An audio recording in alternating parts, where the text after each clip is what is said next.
نحمده ونصلي ونسلم على رسوله الكريم أما بعد فأعوذ بالله من الشيطان الرجيم بسم الله الرحمن الرحيم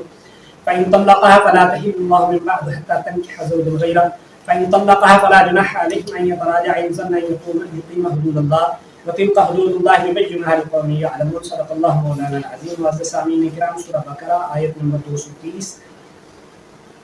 تلاوت کرنے کا شرف حاصل ہوا دوسرا پارہ ہے فإن طلقها فرمایا اگر مرد اسے طلاق دے دے تیسری طلاق دے دے فلا تحل له اب وہ اس کے لیے حلال نہیں ہے اس کے بعد حتی تنکح زوجا غیرہ یہاں تک کہ وہ عورت نکاح کرے کسی اور مرد کے ساتھ فإن طلقها پس اگر اس دوسرے مرد نے بھی اسے طلاق دے دی تو فلا جناح علیہما بس اب ان دونوں میں کوئی حرج نہیں ہے دوبارہ یتراجع رجوع کرنے ایک دوسرے سے دوبارہ نکاح کر سکتے ہیں ان ظنا اگر وہ دونوں یقین کرتے ہیں کہ یقین حدود اللہ کہ وہ اللہ کی حدود کو قائم رکھ سکیں گے وتلک حدود اللہ اور یہ اللہ کی حدیں ہیں جو اللہ نے مقرر کی ہیں یبینھا بیان کیا ہے تمہارے لیے لقوم یعلمون تاکہ تم ان کو جانو میں عدت مقرر کی جاتی ہے یہاں تو طلاق کا مسئلہ ہے درمیان میں سے عدت مقرر اس لیے کی جاتی ہے کہ بچہ ثابت النسب ہو اگر آج طلاق ہوئی اگلے دن اگلا نکاح کر لیا تو پھر پیدا ہونے والے بچے کے نسب میں شک ہو سکتا ہے تو اس لیے طلاق عدت اسلام میں رکھی کہ پیدا ہونے والے بچے کے نسب میں کوئی شک نہ رہے فإن طلقها پس اگر اس نے طلاق دے دی اب طلاق دینی تھی دو اس نے تیسری طلاق بھی دے دی تو فلا تحل له اب یہ عورت اپنے خامن پر قطعی طور پر حرام ہو گئی ہے میں نے پچھلے درس میں بتایا کہ امام مالک فرماتے ہیں تیسری طلاق ہے ہی نہیں دو ہی طلاقیں دینی ہیں دو طلاقوں سے جب ہو گیا تو پھر تیسری کی ضرورت نہیں ہے لیکن اگر کسی نے تین دے دی تو پھر اس نے اپنے سارے اختیارات ختم کر دیے ہیں یہ تین ہو گئیں یہ سنت کے خلاف ہونے کی وجہ سے اس کو بدعت کہا ہے طلاق دینا یہ بدعت نہیں ہے تیسری طلاق دینا دی گئی ہے حضرت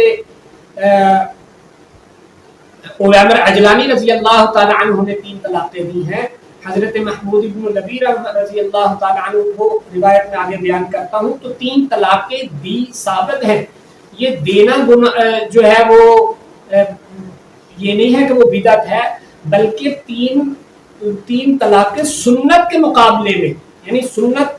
2 یا علیحدہ علیحدہ طہروں میں دینا ہے اور یہ اس نے اکٹھی دے دی تو یہ سنت کے مقابلے میں اسے نئی چیز بدعت کہا گیا ہے اسی طرح یہ 3 طلاقیں اگر کسی نے اکٹھی دے دی یا حالت حیض میں دے دی تو 3 ہی واقع ہوگی 1 نہیں ہوگی یہ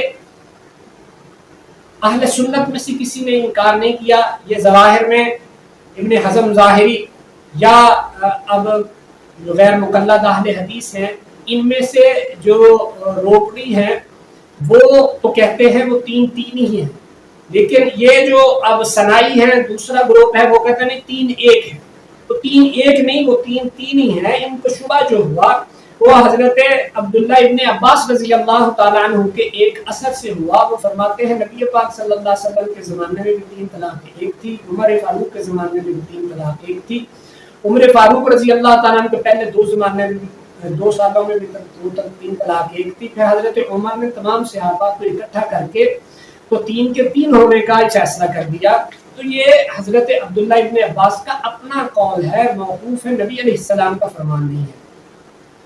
اب یہ تھا کس کے لیے یہ امام ابو داؤد نے ابو داؤد شریف میں امام نسائی نے نسائی شریف میں اور امام بخاری نے اپنی بخاری شریف میں اس پہ جو ہے وہ باب قائم کیے ہیں امام نسائی اور امام ابو داؤد نے اس پہ جو ہے باب قائم فرمائے ہیں کہ یہ اس عورت کے لیے ہے جو غیر مدخول بھی ہے یعنی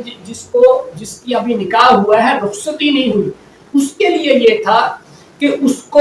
اگر کوئی 3 طلاقیں دے دیتا تو وہ عورت جس کی ابھی رخصتی نہیں ہوئی یا خلوت صحیحہ نہیں ہوئی ہے تو وہ 1 ہی طلاق سے ختم ہو جاتی ہے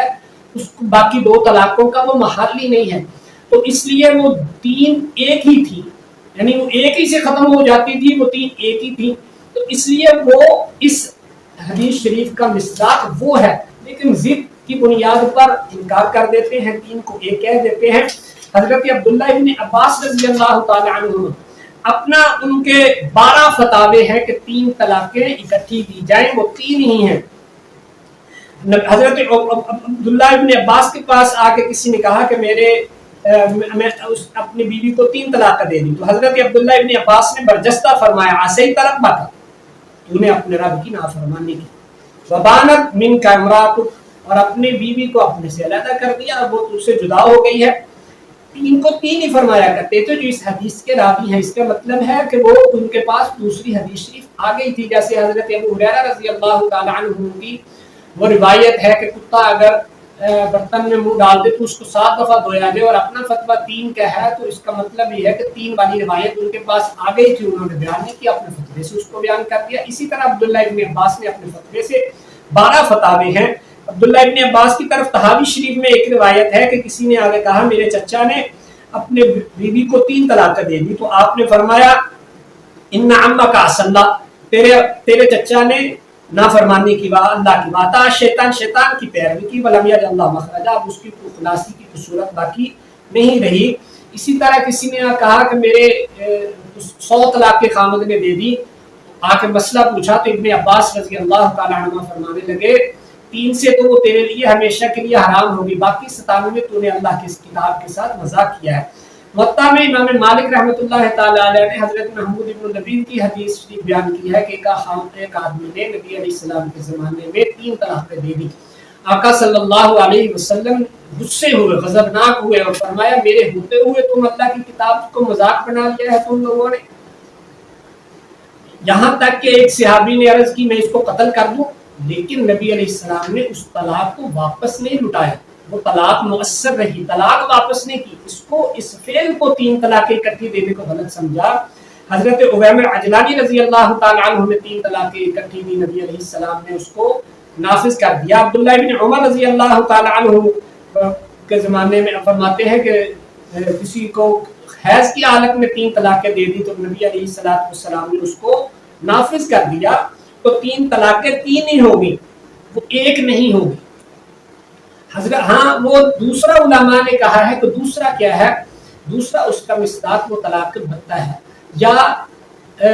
جو یہ ہے وہ یہ ہے کہ نبی علیہ السلام کے زمانے تاکید کے لیے، تائید کے لیے کسی نے کہا میں نے تجھے طلاق دی.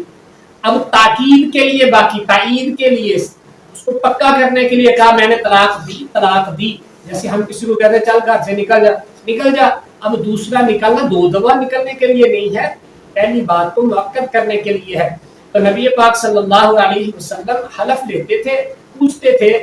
تو وہ صحابی حلف دیتا تو اس وقت ایک تو وحی کا ڈر تھا، وحی آ کے سچ بتا دے گی، دوسرا صداقت کا زمانہ تھا، نبوت کا زمانہ تھا، اس لیے لوگ سچ کہتے تھے کہ ہماری یہ 3 طلاق دی کہنے سے نیت ایک ہی تھی، باقی تاکید کے لیے تھی یا یہی نیت تھی. اسی طرح طلاق بتہ میں یہ رکانہ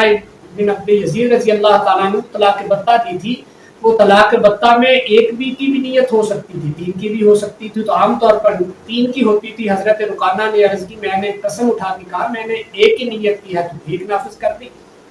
اب حلالہ مروجہ یہ تو حرام ہے قطعی.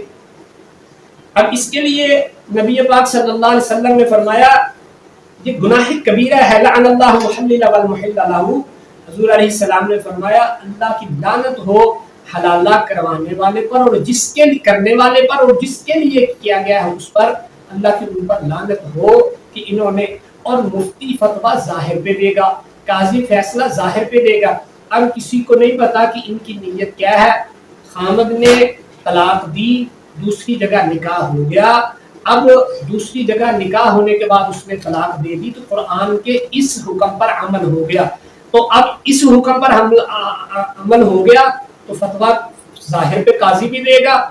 مفتی بھی دے گا، اور ظاہر پر قاضی بھی فتویٰ دے گا. تو اس لیے یہ مفتی کا فتویٰ اور قاضی کا فیصلہ وہ ظاہر پر ہوگا، ان کی نیتیں وہ اللہ جانتا ہے. اللہ سمجھنے عمل کی توفیق عطا فرمائے. وما علینا